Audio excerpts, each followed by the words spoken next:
L'ail, un aliment médicament par excellence. Connu depuis près de 5000 ans pour ses mérites médicinaux, l'ail a fait maintenant l'objet d'une multitude de recherches scientifiques qui ont révélé des résultats stupéfiants.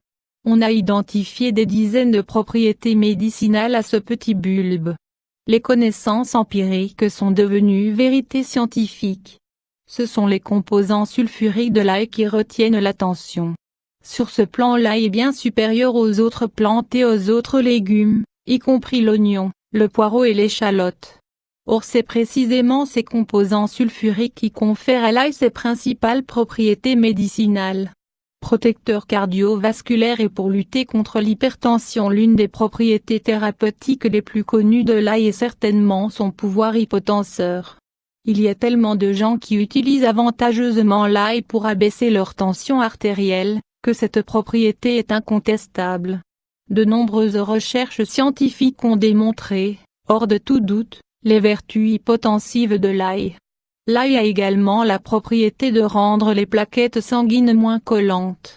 Il permet donc d'éviter que ces plaquettes forment des caillots dans les vaisseaux sanguins, engendrant ainsi des infarctus du myocarde ou des accidents cérébrovasculaires. Cholestérol. L'ail contribue également à la réduction du taux de cholestérol sanguin comme les recherches l'ont montré. L'ail agit aussi favorablement sur les HDL, les bons transporteurs du cholestérol en augmentant leur quantité, permettant ainsi de prévenir les troubles cardiovasculaires. Protecteur du cancer. En Italie, une recherche a montré que l'incidence du cancer de l'estomac est beaucoup plus faible dans les régions où l'on consomme beaucoup d'ail. On pense que l'ail inhibe la prolifération de certaines bactéries dans l'estomac, protégeant ainsi cet organe contre le cancer.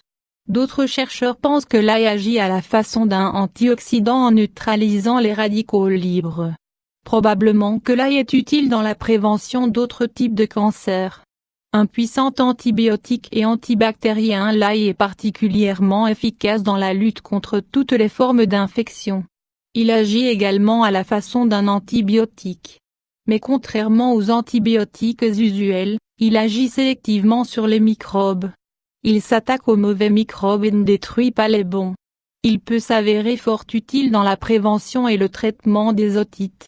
Dans une étude effectuée à Boston, l'ail a été employé avec succès pour tuer 14 souches de bactéries prélevées dans le nez et la gorge d'enfants atteints d'otite. Il s'utilise alors à la fois d'une façon interne et d'une façon externe. On peut mettre quelques gouttes d'huile d'ail, provenant d'une capsule d'huile d'ail, dans l'oreille. On doit également faire consommer à l'enfant de l'ail ou lui en donner sous forme de supplément. Mycoses et parasites. L'ail s'utilise également avantageusement dans le traitement des mycoses, c'est-à-dire toutes les affections reliées à l'action parasitaire des champignons microscopiques. Il est d'ailleurs également fort utile pour débarrasser l'intestin des parasites qui peuvent s'y trouver. Il est particulièrement efficace pour faire disparaître les petits vers blancs, oxyures, que l'on rencontre souvent chez l'enfant.